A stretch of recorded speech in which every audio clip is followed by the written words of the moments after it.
बीते 1-1.5 वर्षों से बीजेपी पर देश का भरोसा लगातार बढ़ता जा रहा है। हाल ही में बिहार में चुनाव हुए,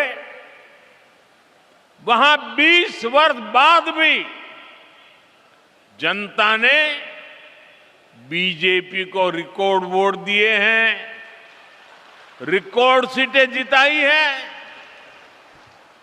2 दिन पहले ही महाराष्ट्र के बड़े शहरों में मेयर और पार्षदों के चुनाव परिणाम आए हैं।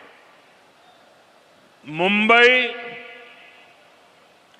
जो दुनिया के सबसे बड़े निगमों से एक है, वहां की जनता ने पहली बार बीजेपी को रिकॉर्ड जनादेश दिया।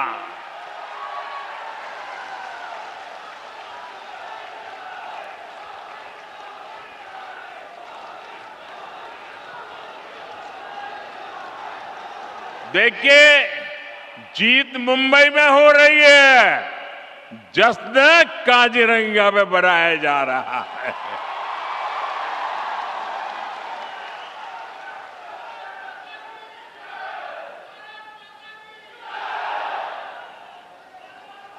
महाराष्ट्र के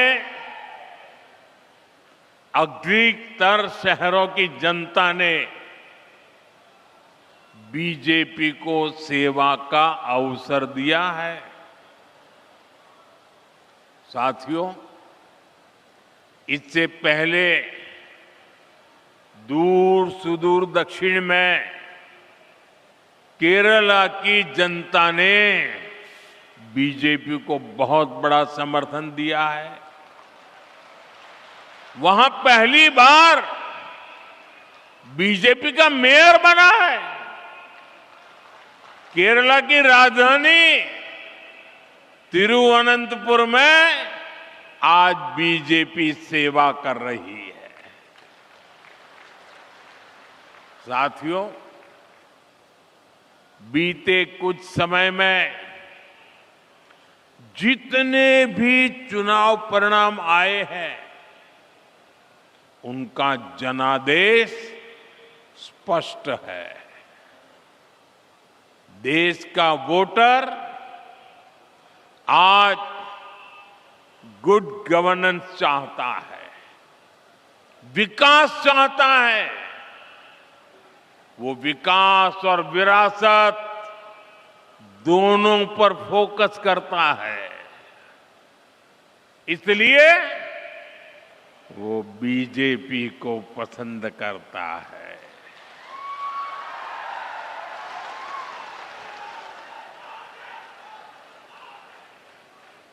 साथियों, इन चुनावों का एक और संदेश है।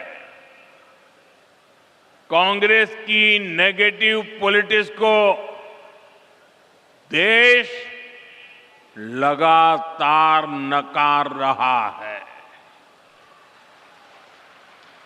जिस मुंबई शहर में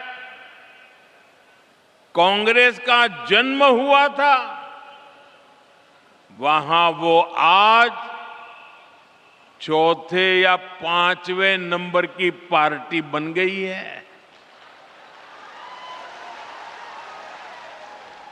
जिस महाराष्ट्र पर कांग्रेस ने सालों तक शासन किया, वहां कांग्रेस पूरी तरह से सिमट गई है।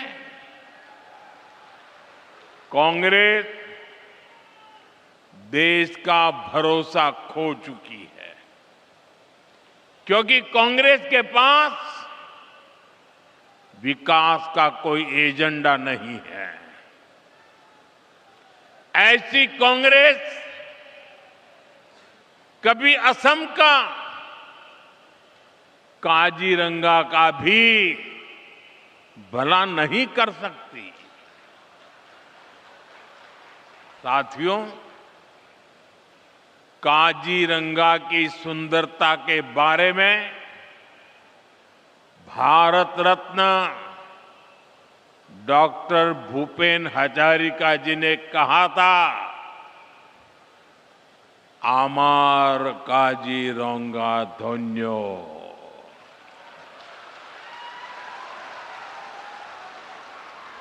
प्रकृति दुनिया कुलात खेली, आमार मोर होल पुण्यो।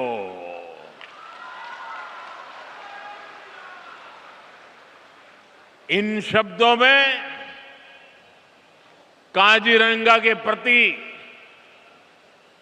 प्रेम की भावना है, साथ ही इनमें असमिया लोगों के प्रकृति से स्नेह की अभिव्यक्ति भी है।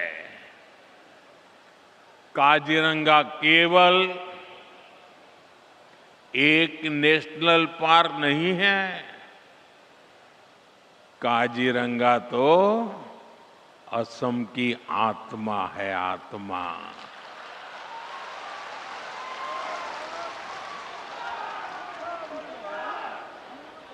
ये भारत की बायोडायवर्सिटी का एक अनमोल रत्न भी है। यूनेस्को ने इसे वर्ल्ड हेरिटेज साइट का दर्जा दिया है। साथियों, काजीरंगा और यहां के वन्य जीवों को बचाना केवल पर्यावरण की रक्षा नहीं है, यह असम के भविष्य और आने वाली पीढ़ियों के प्रति हमारा दायित्व भी है। और सिर्फ मोदी का नहीं, आपका भी दायित्व है।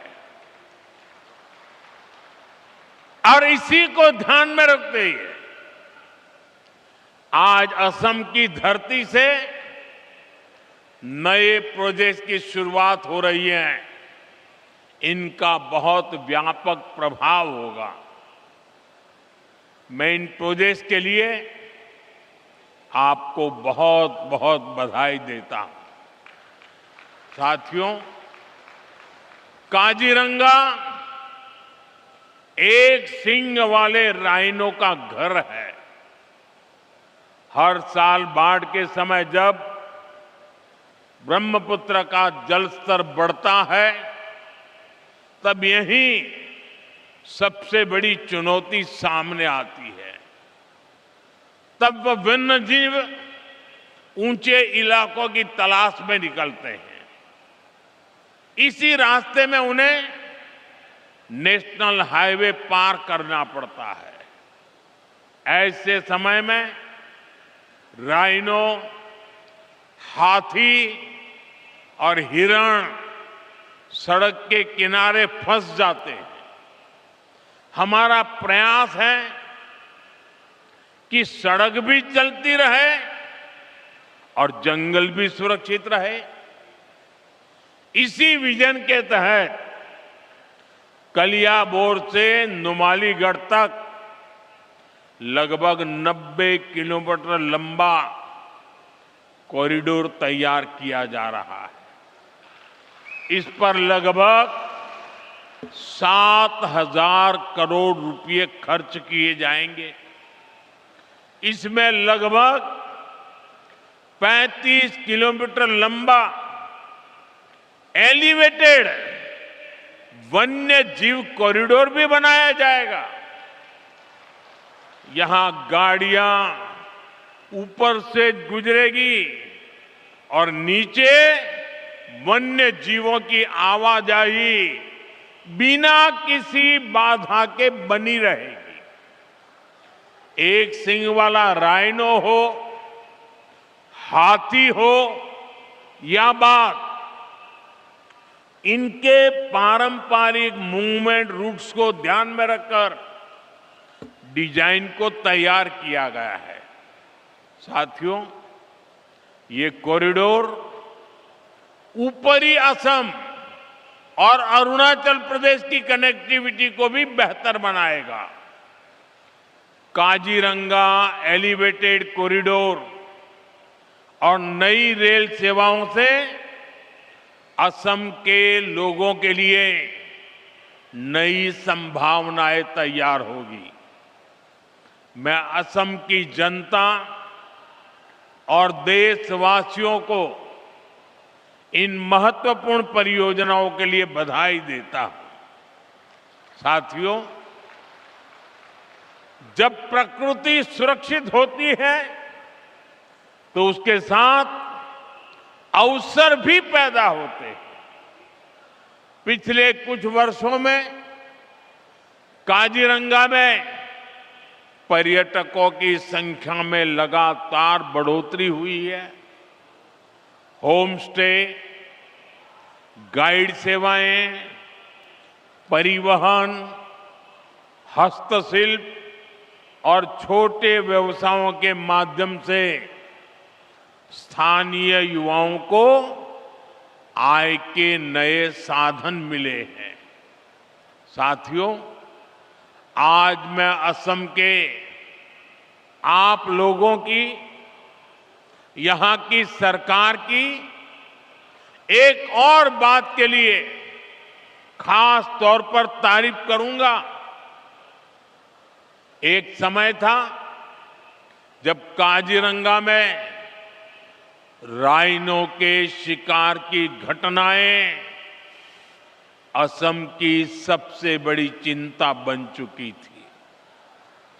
2013 और 14 में एक सींग वाले दर्जनों राइनो मारे गए। भाजपा सरकार ने तय किया था कि हम ये नहीं चलने देंगे। अब ऐसा नहीं चलेगा।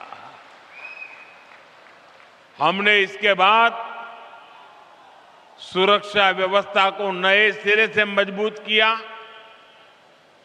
वन विभाग को आधुनिक संसाधन मिले, निगरानी तंत्र सशक्त हुआ, वन दुर्गा के रूप में महिलाओं की भागीदारी बढ़ाई गई। इसका सुखद परिणाम भी सामने आया। 2025 में राइनो के शिकार की एक भी घटना सामने नहीं आई है और इसलिए आप सब और सरकार, हर कोई बधाई के पात्र है। ये भाजपा सरकार की राजनीतिक इच्छा शक्ति और असम के लोगों के प्रयास से संभव हुआ है। साथियों, लंबे समय तक एक सोच ये बनी रही कि प्रकृति और प्रगति एक दूसरे के विपरीत है। कहा जाता था कि ये दोनों साथ नहीं चल सकते, लेकिन आज भारत दुनिया को दिखा रहा है कि ये दोनों साथ साथ आगे बढ़ सकते हैं। इकोनॉमी भी, इकोलॉजी भी। पिछले एक दशक में देश में जंगलों और पेड़ों का कवरेज बढ़ा है। लोगों ने एक पेड़ मां के नाम अभियान में बढ़ चढ़कर हिस्सा लिया है। इस अभियान के तहत अब तक 260 करोड़ से अधिक पेड़ लगाए जा चुके हैं। 2014 के बाद देश में टाइगर और एलिफेंट रिजर्व की संख्या बढ़ गई है। प्रोटेक्टेड एरिया और कम्युनिटी एरिया में भी बड़ा विस्तार हुआ। जो चीते भारत से लंबे समय पहले विलुप्त हो गए थे, उन्हें अब वापस लाया गया है। आज चीता लोगों के लिए एक नया आकर्षण बन गया है। हम वेटलैंड कंजर्वेशन पर भी लगातार काम कर रहे हैं। आज भारत एशिया का सबसे बड़ा रामसर नेटवर्क बन चुका है। रामसर साइट्स की संख्या में उसके हिसाब से भारत दुनिया में तीसरे स्थान पर है। अब हमारा असम भी दुनिया को दिखा रहा है कि कैसे विकास के साथ साथ हम अपनी विरासत को भी संभाल सकते हैं, प्रकृति की भी रक्षा कर सकते हैं।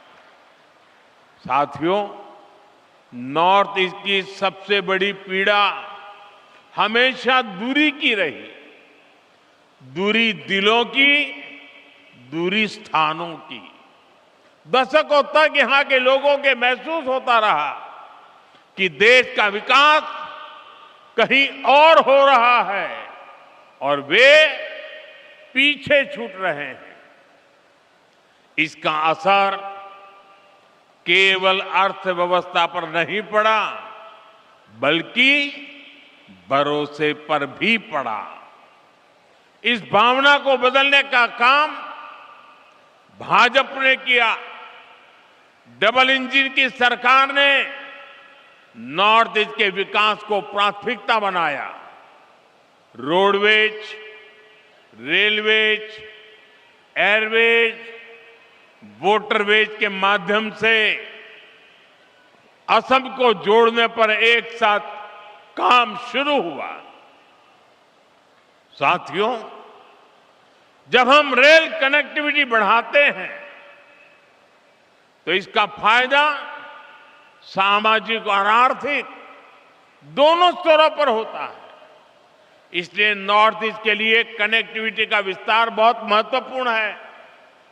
लेकिन कांग्रेस ने कभी इसकी परवाह नहीं की। मैं आपको एक आंकड़ा देता हूं। जब कांग्रेस की केंद्र में सरकार थी तो असम को बहुत कम रेल बजट मिलता था, लगभग 2000 करोड़ रुपए। अब भाजपा सरकार में इसे बढ़ाकर लगभग 10,000 करोड़ रुपए सालाना कर दिया गया है। अब मैं आपको पूछता हूं, ये आंकड़ा आपको याद रहा क्या? ये आंकड़ा आपको याद रहा क्या कि भूल गए? मैं फिर से याद कराता हूं। कांग्रेस के जमाने में असम को रेलवे के लिए 2000 करोड़ रुपया मिलता था। कितना? सबके सब बोलिए, कितना मिलता था? कितना मिलता था? कितना मिलता था? भाजपा सरकार आने के बाद असम को कितना मिलता है? 10,000 करोड़ रुपया। कितना? कितना? कितना? 10,000 करोड़ रुपया। यानी कांग्रेस जितना पैसा असम को रेलवे के लिए देती थी, भाजपा उससे 5 गुना ज्यादा पैसा असम को दे रहा है। साथियों, इस बढ़े हुए निवेश से बड़े पैमाने पर इंफ्रास्ट्रक्चर निर्माण हुआ है।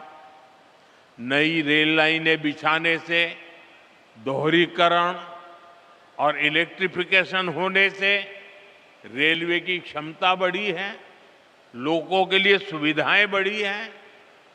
आज कलियाबोर से जिन 3 नई ट्रेन सेवाओं का शुभारंभ हो रहा है, वे भी असम की रेल कनेक्टिविटी में एक महत्वपूर्ण विस्तार है।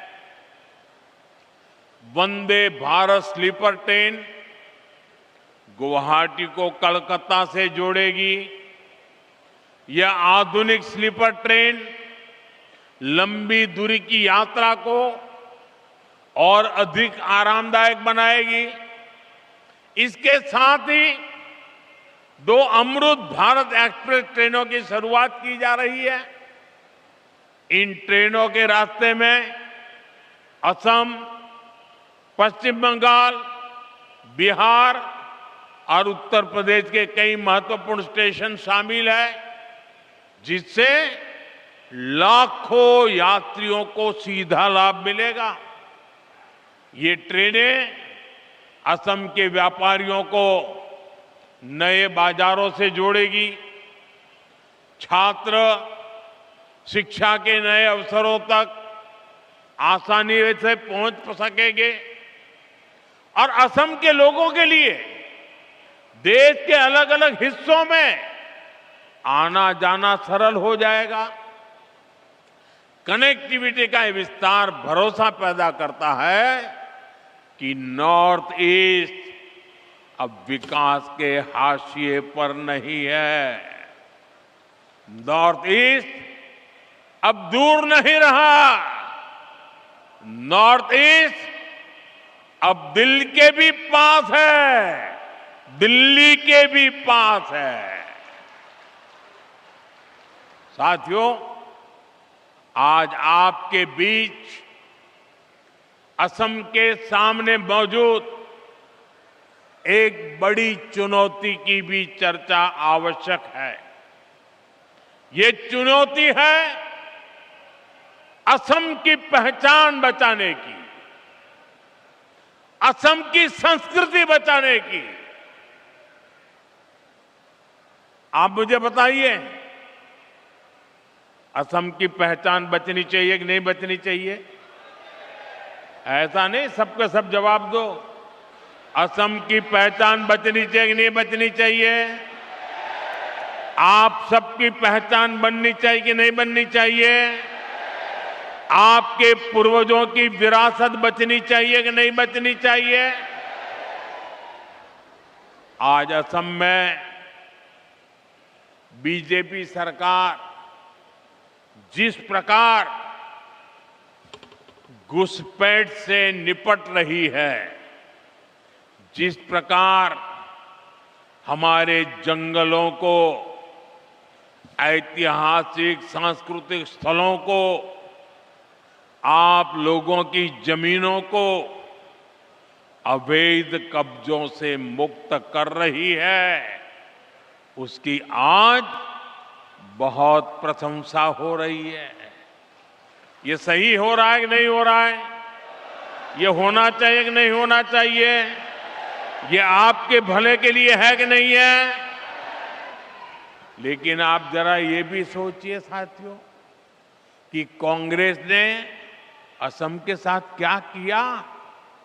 सिर्फ सरकारें बनाने के लिए, कुछ वोट पाने के लिए असम की मिट्टी को घुसपैठियों को सौंप दिया। कांग्रेस ने दशकों तक असम में सरकारें बनाई।